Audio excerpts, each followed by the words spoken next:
ನಮಸ್ತೆ ಎಲ್ರಿಗೂ, ನಾನು ಶೋಭಾ. ಮನೆಯಲ್ಲಿ ಇಡ್ಲಿ ಮಾಡಿದಾಗ ತುಂಬ ಕಡಿಮೆ ಸಮಯದಲ್ಲಿ ಸಿಂಪಲ್ ಆಗಿ ಮತ್ತು ರುಚಿಯಾಗಿ ಒಂದು ಇಡ್ಲಿ ಸಾಂಬಾರನ್ನ ಮಾಡಬೇಕು ಅಂತ ಅಂದ್ಕೊಂಡಿದ್ರೆ ಈ ರೀತಿ ಇಡ್ಲಿ ಸಾಂಬಾರನ್ನ ನೀವು ಟ್ರೈ ಮಾಡ್ಬೋದು. ಏಕೆಂದರೆ ಇದಕ್ಕೆ ಯಾವುದೇ ಒಂದು ಮಸಾಲೆನ ರುಬ್ಬೋದು ಬೇಡ, ಹಾಗೆ ಜಾಸ್ತಿ ಸಮಯ ಕೂಡ ಬೇಡ, ತುಂಬ ರುಚಿಯಾಗಿರುತ್ತೆ. ಟ್ರೈ ಮಾಡಿ. ಇವಾಗ ಈ ಇಡ್ಲಿ ಸಾಂಬಾರನ್ನ ಮಾಡ್ಕೊಳ್ಳೋದಕ್ಕೆ ಮೊದಲು ನಾವು ಸ್ವಲ್ಪ ಬೇಳೆನ ಬೇಯಿಸ್ಕೊಳ್ಳೋಣ. ಬೇಳೆ ಬೇಯಿಸ್ಕೊಳ್ಳೋದಕ್ಕೆ ಒಂದು ಕುಕ್ಕರ್ಗೆ 1 ಕಪ್ ಅಳತೆಯಿಂದ 1 ಕಪ್ ಆಗುವಷ್ಟು ತೊಗರಿ ಬೇಳೆನ ಸೇರಿಸಿದ್ದೀನಿ. ಮತ್ತು ಅದೇ ಕಪ್ಪಲ್ಲಿ 1/4 ಕಪ್ ಆಗುವಷ್ಟು ಹೆಸರು ಬೇಳೆನೂ ಕೂಡ ಸೇರಿಸ್ತಾ ಇದ್ದೀನಿ.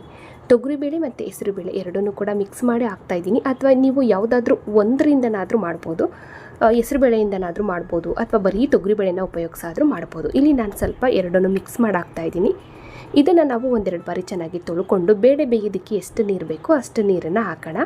ಇವಾಗ ಇದ್ರ ಜೊತೆಗೆ ನಾನು ಟೊಮೊಟೊ ಹಾಕ್ತಾಯಿದ್ದೀನಿ. ಟೊಮೊಟೊ ಬಂದು ಚಿಕ್ಕ ಸೈಜು 3 ಟೊಮೊಟೊನ ಹಾಕ್ಕೊಂಡಿದ್ದೀನಿ. ಹಾಗೆ 1-2 ಚಿಟಿಕೆ ಆಗುವಷ್ಟು ಅರಿಶಿನ ಪುಡಿನ ಹಾಕೋಣ. ಮತ್ತು ಬೇಳೆ ಬೇಗ ಸಾಫ್ಟಾಗಿ ಬೇಯೋದಕ್ಕೆ 1 ಸ್ಪೂನ್ ಆಗುವಷ್ಟು ಅಡುಗೆ ಎಣ್ಣೆನೂ ಕೂಡ ಹಾಕ್ತಾಯಿದ್ದೀನಿ. ಒಂದು ಸಲ ಚೆನ್ನಾಗಿ ಮಿಕ್ಸ್ ಮಾಡಿಕೊಂಡು ಗ್ಯಾಸ್ ಮೇಲಿಟ್ಟು ಇದನ್ನು ನಾವು ಒಂದು 4ರಿಂದ 5 ವಿಷಲ್ ಆದರೂ ತೆಗಿಬೇಕು. ಏಕೆಂದರೆ ಬೇಳೆ ಮತ್ತು ಟೊಮೊಟೊ ಎರಡೂ ಕೂಡ ತುಂಬ ಸಾಫ್ಟಾಗಿ ಬೇಯಬೇಕು. ಇವಾಗ ನೋಡಿ, ಗ್ಯಾಸ್ ಆನ್ ಮಾಡಿ ಗ್ಯಾಸ್ ಮೇಲಿಟ್ಟು ಕುಕ್ಕರ್ ಕ್ಯಾಪ್ ಹಾಕಿ 4ರಿಂದ 5 ವಿಷಲ್ ತೆಗಿತಾ ಇದ್ದೀನಿ. ಇವಾಗ 5 ವಿಷಲ್ ಆಗಿ ಕುಕ್ಕರು ಕಂಪ್ಲೀಟಾಗಿ ತಣ್ಣಗಾದ್ಮೇಲೆ ಕ್ಯಾಪ್ ಓಪನ್ ಮಾಡಿ ತೋರಿಸ್ತಾ ಇದ್ದೀನಿ. ನೋಡಿ, ಬೇಳೆ ಮತ್ತು ಟೊಮೊಟೊ ಎರಡೂ ಕೂಡ ತುಂಬ ಸಾಫ್ಟಾಗಿ ಬೆಂದಿದೆ. ಇದೇ ರೀತಿ ಬೇಯಿಸ್ಕೋಬೇಕು, ತುಂಬ ಸಾಫ್ಟಾಗಿ. ಇವಾಗ ಇದನ್ನು ನಾವು ಮಸ್ಕೊಳ್ಳೋದಕ್ಕೆ ಈ ರೀತಿ ನಾನು ಒಂದು ಮಸಿಯ ಕೋಲಿಂದ ಮಸ್ಕೋತಾ ಇದ್ದೀನಿ. ಬೇಳೆ ಟೊಮೊಟೊ ನೋಡಿ ತುಂಬ ಸಾಫ್ಟಾಗಿ ಬೆಂದಿರೋದ್ರಿಂದ ಗ್ಯಾಸ್ ಮೇಲೆ ಇಟ್ಟು ನಾವು 1-2 ನಿಮಿಷ ಇದನ್ನು ಮಸ್ಕೋಬೋದು. ಸ್ವಲ್ಪ ನುಣ್ಣಗೆ ನಾವು ಮಸ್ಕೋಬೇಕು. ಬೇಳೆ ಟೊಮೊಟೊ ಕಣ್ಣು ಕಾಣಿಸ್ಬಾರ್ದು, ಬೇಳೆ ಹಾಗಾಗಿ ಕಾಣಿಸ್ಬಾರ್ದು, ಮತ್ತು ಟೊಮೊಟೊನೂ ಕೂಡ ಕಾಣಿಸ್ಬಾರ್ದು. ಇವಾಗ ನೋಡಿ, ಈ ರೀತಿ ನಾನು 1-2 ನಿಮಿಷ ಇದನ್ನು ಮಸ್ಕೊಂಡು ರೆಡಿ ಮಾಡ್ಕೊಂಡಿದ್ದೀನಿ. ಇವಾಗ ಇದನ್ನೆಲ್ಲ ತೆಗೆದು ನಾವು ಸಪ್ರೇಟಾಗಿ ಒಂದು ಪಾತ್ರೆಗೆ ಎತ್ತಿಡೋಣ. ಇವಾಗ ಮತ್ತೆ ನಾನು ಅದೇ ಕುಕ್ಕರ್ನ ಸ್ವಲ್ಪ ತೊಳೆದು ಇಟ್ಟಿದ್ದೀನಿ ಸಾಂಬಾರನ್ನ ರೆಡಿ ಮಾಡ್ಕೊಳ್ಳೋದಕ್ಕೆ. 1-2 ಸ್ಪೂನ್ ಎಣ್ಣೆನೂ ಕೂಡ ಹಾಕಿದ್ದೀನಿ. ಎಣ್ಣೆ ಸ್ವಲ್ಪ ಚೆನ್ನಾಗಿ ಬಿಸಿ ಆಗಬೇಕಾದ್ರೆ ಸ್ವಲ್ಪ ಸಾಸಿವೆನ ಹಾಕಿದ್ದೀನಿ. ಸಾಸಿವೆ ಚಿಟಪಟ ಅಂತ ಇದ್ದಾಗೆ 1/2 ಸ್ಪೂನು ಜೀರಿಗೆನೂ ಕೂಡ ಹಾಕ್ಕೊಂಡು ಇವಾಗ ಇದಕ್ಕೆ ಒಣಮೆಣಸಿನ್ಕಾಯಿ ಮತ್ತು ಹಸಿಮೆಣಸಿನ್ಕಾಯಿ ಎರಡನ್ನೂ ಕೂಡ ಹಾಕಿದ್ದೀನಿ. ಇವಾಗ ಈರುಳ್ಳಿ ಹಾಕೋಣ. ಈರುಳ್ಳಿ ಬಂದು 1 ಈರುಳ್ಳಿ ಮೀಡಿಯಮ್ ಸೈಜು ಸ್ವಲ್ಪ ಎಳೆಯಾಗಿ ಕಟ್ ಮಾಡಿ ಹಾಕ್ತಾಯಿದ್ದೀನಿ. ಇವಾಗ ಇದಿಷ್ಟು ಪದಾರ್ಥನೂ ಸ್ವಲ್ಪ ಮಿಕ್ಸ್ ಮಾಡ್ಕೊತಾ ಫ್ರೈ ಮಾಡ್ಕೊಂಡ್ರೆ ಸಾಕು. ಈರುಳ್ಳಿನ ತುಂಬ ಮೆತ್ತಗಾಗೋ ತನಕ ಫ್ರೈ ಮಾಡಬಾರ್ದು. ಈರುಳ್ಳಿ ಇಡ್ಲಿ ಸಾಂಬಾರಲ್ಲಿ ಹಾಗೆ ಎಳೆಯಾಗಿ ಕಣ್ಣಿಗೆ ಕಾಣಿಸ್ಬೇಕು. ನೋಡಿ, ಈ ರೀತಿ ಜಸ್ಟ್ ಮಿಕ್ಸ್ ಮಾಡಿಕೊಂಡು ಇವಾಗ 1-2 ಚಿಟಿಕೆ ಇಂಗು ಹಾಕ್ತಾಯಿದ್ದೀನಿ. ಇಂಗು ಹಾಕೋದ್ರಿಂದ ಇಡ್ಲಿ ಸಾಂಬಾರನ್ನ ಘಮ ಚೆನ್ನಾಗಿರುತ್ತೆ. ಇದ್ರೆ ಹಾಕೊಳ್ಳಿ, ಇಲ್ಲಾಂದ್ರೆ ಏನೂ ಪರವಾಗಿಲ್ಲ. ಇವಾಗ ಸ್ವಲ್ಪ ಹಸಿ ಕರಿಬೇವನ್ನು ಕೂಡ ಹಾಕ್ಕೊಂಡು ನೋಡಿ, ಜಸ್ಟ್ ಈ ರೀತಿ ಚೆನ್ನಾಗಿ ಮಿಕ್ಸ್ ಮಾಡಿ ಇವಾಗ ಇದಕ್ಕೆ ಆವಾಗಲೇ ನಾವು ಬೇಯಿಸಿ ಮಸ್ತು ಇಟ್ಕೊಂಡಂಥ ಈ ಬೇಳೆ ಕಟ್ಟನ್ನು ಸೇರಿಸೋಣ. ಎಲ್ಲನೂ ಕೂಡ ಸೇರಿಸಿ ಇವಾಗ ಇದಕ್ಕೆ ಸ್ವಲ್ಪ ನೀರು ಹಾಕ್ಕೊಂಡು ಇಡ್ಲಿ ಸಾಂಬಾರನ್ನ ರೆಡಿ ಮಾಡ್ಕೊಳ್ಳೋಣ. ಸ್ವಲ್ಪ ಪಾತ್ರೆ ತೊಳೆದ ನೀರು ಹಾಕ್ಕೊಂಡಿದ್ದೀನಿ. ಹಾಗೆ ಸ್ವಲ್ಪ ಎಕ್ಸ್ಟ್ರಾ ನೀರನ್ನು ಕೂಡ ಹಾಕ್ಕೊಂಡು ಇಡ್ಲಿ ಸಾಂಬಾರನ್ನ ಸ್ವಲ್ಪ ತೆಳುವಾಗಿಯೇ ಮಾಡ್ಕೋಬೇಕು. ಇವಾಗ ಇದಕ್ಕೆ ರುಚಿಗೆ ಉಪ್ಪನ್ನು ಕೂಡ ಸೇರಿಸಿದ್ದಾಯಿತು. ರುಚಿ ನೋಡಿಕೊಂಡು ಉಪ್ಪನ್ನು ಸೇರಿಸ್ಕೊಳ್ಳಿ. ಇವಾಗ ಒಂದು ಸಲ ಚೆನ್ನಾಗಿ ಮಿಕ್ಸ್ ಮಾಡಿಕೊಂಡು ಇಡ್ಲಿ ಸಾಂಬಾರನ್ನ ಕನ್ಸಿಸ್ಟೆನ್ಸಿ ರೆಡಿ ಮಾಡ್ಕೊಳ್ಳೋಣ.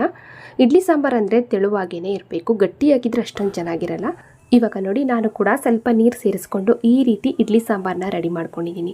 ಇವಾಗ ಇದನ್ನು ನಾವು ನಿಧಾನವಾಗಿ ಸ್ವಲ್ಪ ಬೇಯೋದಕ್ಕೆ ಬಿಡೋಣ.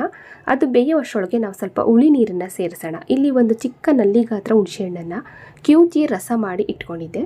ಇವಾಗ ಇದಕ್ಕೆ ನಾನು ಸಾಂಬಾರು ಪುಡಿ ಹಾಕಿ ಮಿಕ್ಸ್ ಮಾಡ್ಕೊತಾ ಇದ್ದೀನಿ. ಸಾಂಬಾರು ಪುಡಿ ಅಂದರೆ ನಾರ್ಮಲಾಗಿ ನಾವು ಬೇಳೆ ಸಾಂಬಾರು, ತರಕಾರಿ ಸಾಂಬಾರು ಮಾಡ್ತೀವಿ ನೋಡಿ, ಅದೇ ಸಾಂಬಾರು ಪುಡಿ 1 ಅಥವಾ 1.5 ಸ್ಪೂನ್ ಆಗುವಷ್ಟು ಸಾಂಬಾರು ಪುಡಿ ಹಾಕಿ ಗಂಟಿಲ್ಲದೆ ಇರೋ ಹಾಗೆ ಚೆನ್ನಾಗಿ ಈ ರೀತಿ ಮಿಕ್ಸ್ ಮಾಡಿಕೊಂಡು ಬೇಯ್ತಾ ಇರುವಂಥ ಸಾಂಬಾರಿಗೆ ಸೇರಿಸಬೇಕು.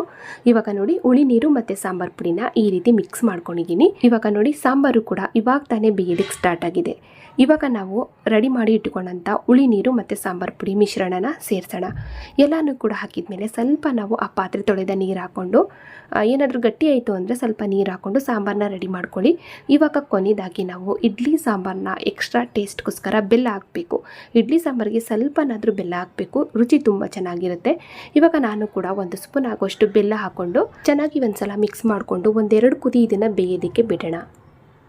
ಇವಾಗ ನೋಡಿ, ಇಡ್ಲಿ ಸಾಂಬಾರಂತೂ ಸಖತ್ತಾಗಿ ರೆಡಿಯಾಗಿದೆ. ಫೈನಲಿ ಬೆಂದು ಇವಾಗ ಗ್ಯಾಸ್ನು ಕೂಡ ಆಫ್ ಮಾಡ್ತಾ ಇದ್ದೀನಿ. ಕೊನೆಯದಾಗಿ ಸ್ವಲ್ಪ ಕೊತ್ತಂಬರಿ ಸೊಪ್ಪನ್ನು ಕೂಡ ಹಾಕಿದ್ದೀನಿ.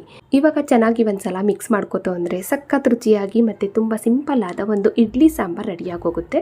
ನೋಡಿ, ಈ ರೀತಿ ಇಡ್ಲಿ ಸಾಂಬಾರನ್ನ ಮಾಡ್ಕೋತು ಅಂದರೆ ಬೆಳಗಿನ ಬ್ರೇಕ್ಫಾಸ್ಟ್ಗೆ ಇಡ್ಲಿಗೂ ಕೂಡ ಆಗುತ್ತೆ. ಹಾಗೆ ಮಧ್ಯಾಹ್ನಕ್ಕೆ ಇದೇ ಸಾಂಬಾರಿಗೆ ರೈಸ್ನು ಕೂಡ ಮಾಡ್ಕೋಬೋದು. ರೈಸ್ಗೂ ಕೂಡ ಇದು ತುಂಬ ರುಚಿಯಾಗಿರುತ್ತೆ. ಖಂಡಿತ ಟ್ರೈ ಮಾಡಿ. ಯಾವುದೇ ಒಂದು ಮಸಾಲೆನ ರುಬ್ಬದೆ ನೋಡಿ, ತುಂಬ ಕಡಿಮೆ ಸಮಯದಲ್ಲಿ ತುಂಬ ರುಚಿಯಾಗಿ ಇದನ್ನು ಮಾಡ್ಕೋಬೋದು. ಇಡ್ಲಿ ಮತ್ತು ರೈಸು ಎರಡಕ್ಕೂ ಕೂಡ ಆಗುತ್ತೆ. ನೋಡಿದ್ರಲ್ಲ ಫ್ರೆಂಡ್ಸ್, ಇವತ್ತಿನ ಈ ಸಿಂಪಲ್ ಆದ ಮತ್ತು ಅಷ್ಟೇ ರುಚಿಯಾದ ಒಂದು ಇಡ್ಲಿ ಸಾಂಬಾರ್ ರೆಸಿಪಿ ನಿಮಗೆಲ್ರಿಗೂ ಇಷ್ಟ ಆಯಿತು ಅನ್ಕೋತೀನಿ.